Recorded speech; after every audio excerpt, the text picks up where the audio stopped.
আজ 23 এপ্রিল 2026 পশ্চিমবঙ্গ বিধানসভা নির্বাচনে প্রথম দফার ভোট গ্রহণ সম্পন্ন হলো। উত্তরবঙ্গ থেকে শুরু করে দক্ষিণবঙ্গের মোট 152টি আসনে আজ মানুষ লম্বা লাইনে দাঁড়িয়ে তাদের ভোটাধিকার প্রয়োগ করেছেন। ভোট শেষ হতেই এখন বড় প্রশ্ন, 152টি আসনের লড়াইয়ের পাল্লা ঠিক কার ভারী। আজ আমাদের এই বিশেষ ভিডিওতে আমরা আলোচনা করব প্রথম দফার এই মহাযুদ্ধে ঠিক কী কী সমীকরণ উঠে আসছে।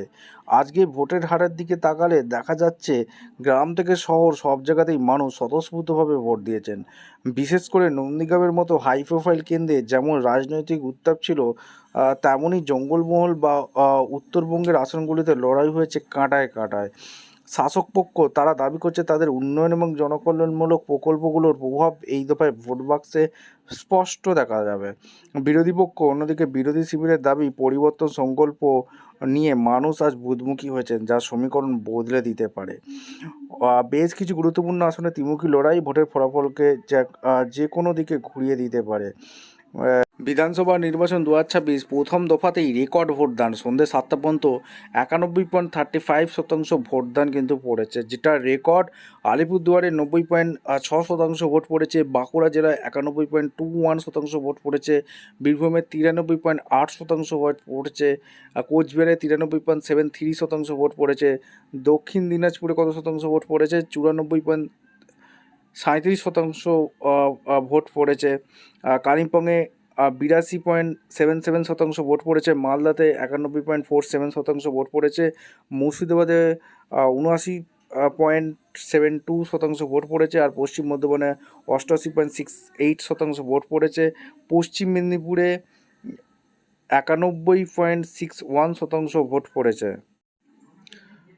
পশ্চিম মেদিনীপুরে 91.61% ভোট পড়েছে, দার্জিলিংয়ে 87.75% ভোট পড়েছে, আর পূর্ব মেদিনীপুরে 90.7% ভোট পড়েছে, জলপাইগুড়িতে 92.57% ভোট পড়েছে, পুরুলিয়ায় 89.3% ভোট পড়েছে, ঝাড়গ্রামে 91.63% ভোট পড়েছে, আর উত্তর দিনাজপুরে 91.49% ভোট পড়েছে।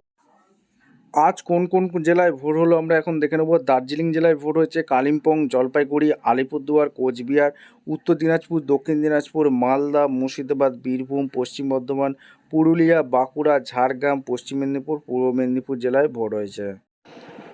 দেখুন 2021-এ কী হয়েছিল, উত্তরবঙ্গে যদি ঢুকি, কোচবিহারে 9টি আসন আছে, সেখানে তৃণমূল 2টি জয় হয়েছিল, আর এনডিএ অর্থাৎ বিজেপি 7টি। আলিপুরদুয়ারে 5টি আসন আছে, যেখানে বিজেপি 5টি, জলপাইগুড়িতে মোট 7টি আসন আছে, তৃণমূল 3টি আর বিজেপি 4টি। কালিম্পংয়ে 1টি তৃণমূলের দিকে গেছিলো, দার্জিলিংয়ে 5টি আসন আছে, সেটা বিজেপির দিকে গেছিলো, উত্তর দিনাজপুরে 9টি আসন আছে, 7টি তৃণমূল আর 2টি বিজেপি, আর দক্ষিণ দিনাজপুরে 6টি আসন আছে, তৃণমূল 3টি আর বিজেপি 3টি। মালদাতে মোট 12টি, 8টি তৃণমূলের দিকে গেছিলো আর বিজেপি 4টি, অর্থাৎ এইখানে 54টি আসনের মধ্যে টোটাল 2021-এ 24টি তৃণমূল আর বিজেপি পেয়েছিল 30টি। এবার যদি মুর্শিদাবাদে ঢুকি, মুর্শিদাবাদে আপনাদের সামনে তুলে ধরছি, যেখানে মুর্শিদাবাদে 22টি আসন আছে, তৃণমূল পেয়েছিল 20টি, বিজেপির 2টি। এইবার চলে আসি প্রথম দফা যেটা হয়েছে, পূর্ব মেদিনীপুরে 16টি আসন আছে, যেখানে তৃণমূল 9টি আর এদিকে বিজেপি 7টি। পশ্চিম মেদিনীপুরে তৃণমূল 13, বিজেপি 2, ঝাড়গ্রামে 4টি আসন আছে, যেখানে তৃণমূল 4-4 হয়েছিল, পুরুলিয়ায় 9টি আসন আছে, তৃণমূল 3টি, বিজেপি 6টি, বাঁকুড়ায় 12টি আসন আছে, বিজেপি 8টি, তৃণমূল 4টি, আর পশ্চিম বর্ধমানে 9টি আসন আছে, তৃণমূল 6টি আর বিজেপি 3টি, বীরভূমে 11টি আসন আছে, যেখানে তৃণমূল 10টি আর বিজেপি 1টি। এই ছিল 2021-এর ফলাফল। আপনাদের সামনে 2026-এ যে প্রথম দফা নির্বাচন হলো, সেখানে 2021-এ কী ফলাফল হয়েছিল আপনাদের সামনে তুলে ধরলাম। 2026-এ কী হতে পারে আপনাদের সামনে একটা গ্রাউন্ড রিপোর্ট আপনাদের সামনে তুলে ধরলাম। ভোটের হার এত বেশি হওয়ার কারণ কি? এসআইয়ের প্রক্রিয়ার প্রভাব। স্পেশাল ইনসেন্টিভ রিভিশন অর্থাৎ এসআইয়ের মাধ্যমে ভোটার তালিকা থেকে প্রায় 91 লক্ষ মৃত বা ভুয়ো ভোটার বাদ দেওয়া হয়েছে। সঠিক ভোটারের সংখ্যা নিশ্চিত হওয়ার পরিসংখ্যানগতভাবেই ভোটারের হার বৃদ্ধি পেয়েছে। ভোটার অধিকার রক্ষার তাগিদ।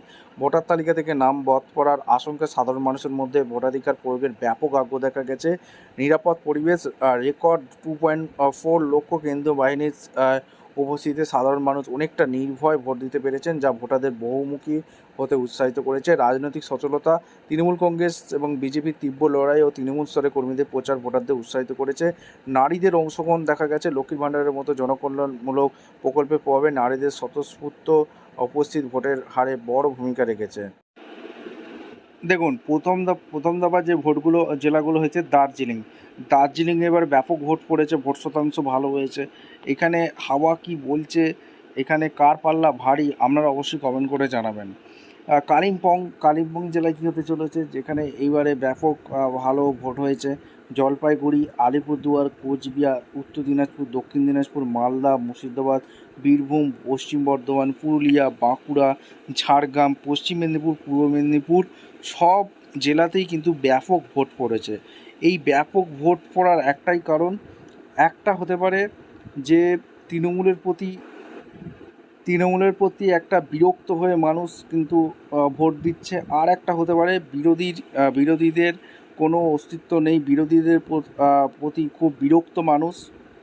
যেখানে দেখুন, দার্জিলিং, কালিম্পং, জলপাইগুড়ি, আলিপুরদুয়ার, কোচবিহার, উত্তর দিনাজপুর, দক্ষিণ দিনাজপুর, মালদা, মুর্শিদাবাদ, বীরভূম, পশ্চিম বর্ধমান, পুরুলিয়া, বাঁকুড়া, ঝাড়গ্রাম, পশ্চিম মেদিনীপুর, পূর্ব মেদিনীপুর সব জায়গায় কিন্তু ভালো ভোট পড়েছে। ভালো ভোট পড়ার একটাই কারণ, যেখানে কিন্তু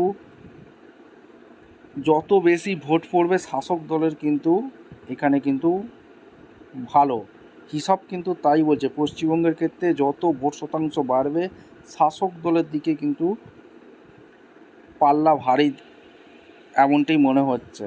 বন্ধুরা, অবশ্যই কিন্তু আপনারা কমেন্ট করবেন। দার্জিলিংয়ে কি হতে চলেছে আপনারা কমেন্ট করে জানাবেন। কালিম্পংয়ে কি হতে চলেছে আপনারা কমেন্ট করে জানাবেন। কে জিততে চলেছে, তৃণমূল নাকি বিজেপি? যে জলপাইগুড়িতে কি হতে চলেছে সম্ভাব্য, আপনারা কমেন্ট করে জানাবেন। আলিপুরদুয়ার কার দখলে যেতে চলেছে আপনারা কমেন্ট করে জানাবেন। কোচবিহার কার দখলে যেতে চলেছে আপনারা কমেন্ট করে জানাবেন। উত্তর দিনাজপুর, দক্ষিণ দিনাজপুর, মালদা, মুর্শিদাবাদ, বীরভূম, পশ্চিম বর্ধমান, পুরুলিয়া, বাঁকুড়া, ঝাড়গ্রাম, পশ্চিম মেদিনীপুর, পূর্ব মেদিনীপুর এখানে কার দখলে যেতে চলেছে? পূর্ব মেদিনীপুরের হেভিওয়েট আসন নন্দীগ্রাম কে জিততে চলেছে, শুভেন্দু অধিকারী নাকি পবিত্র কর? আপনারা অবশ্যই কমেন্ট করে জানাবেন। আমরা পরবর্তী 30 তারিখে এক্সিট পোল নিয়ে আসবো। এক্সিট পোলে আপনাদের সামনে তুলে ধরবো কার দখলে যেতে চলেছে বাংলা। আপনারা অবশ্যই এখন কমেন্ট করে মতামত জানাতে ভুলবেন না। ভোট বেশি পড়ছে মানে শাসক দলের দিকে হাওয়া কিন্তু ঘুরছে, এটাই কিন্তু রিপোর্ট বরাবরের মতো উঠে আসছে। আপনারা অবশ্যই কমেন্ট করে জানাবেন। দেখা হচ্ছে কোনো পরবর্তী ভিডিও। ধন্যবাদ।